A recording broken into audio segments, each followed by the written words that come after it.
英語聞き流しリスニング、英語テキストと MP3 ダウンロード、その他の物語はホームページからお聞きいただけます。88thpp.com 88thpp.com Chapter 2. A description of the farmer's daughter. The author carried to a market town, and then to the metropolis. The particulars of his journey. My mistress had a daughter of 9 years old, a child of towardly parts for her age, very dexterous at her needle, and skillful in dressing her baby. Her mother and she contrived to fit up the baby's cradle for me against night. The cradle was put into a small drawer of a cabinet, and the drawer placed upon a hanging shelf for fear of the rats. This was my bed all the time I stayed with those people, though made more convenient by degrees, as I began to learn their language and make my wants known. This young girl was so handy, that after I had once or twice pulled off my clothes before her, she was able to dress and undress me, though I never gave her that trouble when she would let me do either myself. She made me 7 shirts, and some other linen, of as fine cloth as could be got, which indeed was coarser than sackcloth, and these she constantly washed for me with her own hands. She was likewise my schoolmistress, to teach me the language. When I pointed to anything, she told me the name of it in her own tongue, so that in a few days I was able to call for whatever I had a mind to. She was very good-natured, and not above 40 feet high, being little for her age. She gave me the name of Grildrig, which the family took up, and afterwards the whole kingdom. The word imports what the Latins call nanunculus, the Italians homuncelatino, and the English mannequin. To her I chiefly owe my preservation in that country. We never parted while I was there. I called her my Gloomdalclich, or little nurse, and should be guilty of great ingratitude, if I omitted this honorable mention of her care and affection towards me, which I heartily wish it lay in my power to requite as she deserves, instead of being the innocent, but unhappy instrument of her disgrace, as I have too much reason to fear. It now began to be known and talked of in the neighborhood, that my master had found a strange animal in the field, about the bigness of a splacknuck, but exactly shaped in every part like a human creature, which it likewise imitated in all its actions, seemed to speak in a little language of its own, had already learned several words of theirs, went erect upon 2 legs, was tame and gentle, would come when it was called, do whatever it was bid, had the finest limbs in the world, and a complexion fairer than a nobleman's daughter of 3 years old. Another farmer, who lived hard by, and was a particular friend of my master, came on a visit on purpose to inquire into the truth of this story.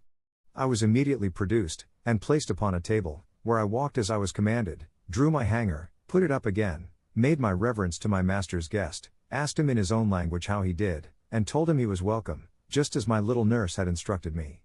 This man, who was old and dim-sighted, put on his spectacles to behold me better, at which I could not forbear laughing very heartily, for his eyes appeared like the full moon shining into a chamber at 2 windows. Our people, who discovered the cause of my mirth, bore me company in laughing, at which the old fellow was fool enough to be angry and out of countenance. He had the character of a great miser, and, to my misfortune, he well deserved it, by the cursed advice he gave my master, to show me as a sight upon a market day in the next town, which was half an hour's riding, about 22 miles from our house. I guess there was some mischief when I observed my master and his friend whispering together, sometimes pointing at me, and my fears made me fancy that I overheard and understood some of their words. But the next morning Gloomdalclich, my little nurse, told me the whole matter, which she had cunningly picked out from her mother. The poor girl laid me on her bosom, and fell a-weeping with shame and grief. She apprehended some mischief would happen to me from rude vulgar folks, who might squeeze me to death, or break one of my limbs by taking me in their hands. She had also observed how modest I was in my nature, how nicely I regarded my honor, and what an indignity I should conceive it, to be exposed for money as a public spectacle, to the meanest of the people. She said, her papa and mamma had promised that Grildrig should be hers, but now she found they meant to serve her as they did last year, when they pretended to give her a lamb, and yet, as soon as it was fat, sold it to a butcher. For my own part, I may truly affirm, that I was less concerned than my nurse. I had a strong hope, which never left me, that I should one day recover my liberty, and as to the ignominy of being carried about for a monster, I considered myself to be a perfect stranger in the country, and that such a misfortune could never be charged upon me as a reproach, if ever I should return to England, since the King of Great Britain himself, in my condition, must have undergone the same distress. My master, pursuant to the advice of his friend, carried me in a box the next market day to the neighboring town, and took along with him his little daughter, my nurse, upon a pillion behind him. The box was close on every side, with a little door for me to go in and out, and a few gimlet holes to let in air. The girl had been so careful as to put the quilt of her baby's bed into it, for me to lie down on. However, I was terribly shaken and discomposed in this journey, though it was but of half an hour, for the horse went about 40 feet at every step and trotted so high, that the agitation was equal to the rising and falling of a ship in a great storm, but much more frequent. Our journey was somewhat farther than from London to St. Albans.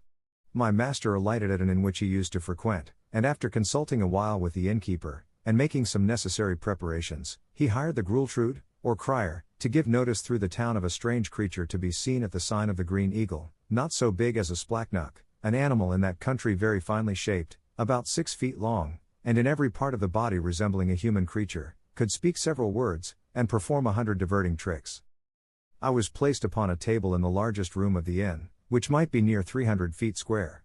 My little nurse stood on a low stool close to the table, to take care of me, and direct what I should do. My master, to avoid a crowd, would suffer only 30 people at a time to see me. I walked about on the table as the girl commanded. She asked me questions, as far as she knew my understanding of the language reached, and I answered them as loud as I could.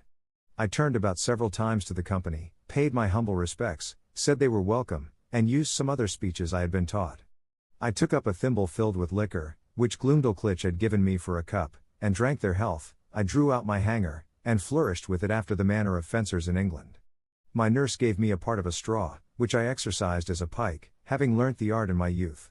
I was that day shown to 12 sets of company, and as often forced to act over again the same fopperies, till I was half dead with weariness and vexation, for those who had seen me made such wonderful reports, that the people were ready to break down the doors to come in. My master, for his own interest, would not suffer any one to touch me except my nurse, and to prevent danger, benches were set round the table at such a distance as to put me out of everybody's reach. However, an unlucky schoolboy aimed a hazelnut directly at my head, which very narrowly missed me, otherwise it came with so much violence, that it would have infallibly knocked out my brains, for it was almost as large as a small pumpkin, but I had the satisfaction to see the young rogue well beaten, and turned out of the room. My master gave public notice that he would show me again the next market day, and in the meantime he prepared a convenient vehicle for me, which he had reason enough to do, for I was so tired with my first journey, and with entertaining company for 8 hours together, that I could hardly stand upon my legs, or speak a word. It was at least 3 days before I recovered my strength, and that I might have no rest at home. All the neighboring gentlemen from 100 miles round, hearing of my fame, came to see me at my master's own house. There could not be fewer than 30 persons with their wives and children, for the country is very populous, and my master demanded the rate of a full room whenever he showed me at home, although it were only to a single family, so that for some time I had but little ease every day of the week, except Wednesday, which is their Sabbath, although I were not carried to the town. My master, finding how profitable I was likely to be, resolved to carry me to the most considerable cities of the kingdom. Having therefore provided himself with all things necessary for a long journey, and settled his affairs at home, he took leave of his wife, and upon the 17th of August, 1703, about 2 months after my arrival, we set out for the metropolis, situated near the middle of that empire, and about 3,000 miles distance from our house. My master made his daughter Glumdalclitch ride behind him. She carried me on her lap, in a box tied about her waist. The girl had lined it on all sides with the softest cloth she could get, well quilted underneath, furnished it with her baby's bed, provided me with linen and other necessaries, and made everything as convenient as she could. We had no other company but a boy of the house, who rode after us with the luggage. My master's design was to show me in all the towns by the way, and to step out of the road for 50 or 100 miles, to any village, or person of quality's house, where he might expect custom. We made easy journeys, of not above 7 or 8 score miles a day, for Glumdalclitch, on purpose to spare me, complained she was tired with the trotting of the horse. She often took me out of my box, at my own desire, to give me air, and show me the country, but always held me fast by a leading string. We passed over 5 or 6 rivers, many degrees broader and deeper than the Nile or the Ganges, and there was hardly a rivulet so small as the Thames at London Bridge. We were 10 weeks in our journey, and I was shown in 18 large towns, besides many villages, and private families. On the 26th day of October we arrived at the metropolis, called in their language Lor Brolgrud, or Pride of the Universe. My master took a lodging in the principal street of the city, not far from the royal palace, and put out bills in the usual form, containing an exact description of my person and parts. He hired a large room between 300 and 400 feet wide. He provided a table 60 feet in diameter, upon which I was to act my part, and palisaded it round 3 feet from the edge, and as many high, to prevent my falling over. I was shown 10 times a day, to the wonder and satisfaction of all people. I could now speak the language tolerably well, and perfectly understood every word that was spoken to me. Besides, I had learnt their alphabet, and could make a shift to explain a sentence here and there, for Glumdalclich had been my instructor while we were at home, and at leisure hours during our journey. She carried a little book in her pocket, not much larger than a Sanson's Atlas. It was a common treatise for the use of young girls, giving a short account of their religion. Out of this she taught me my letters, and interpreted the words. 英語聞き流しリスニング、英語テキストと MP3 ダウンロード、その他の物語は、ホームページからお聞きいただけます。88thpp.com 88thpp.com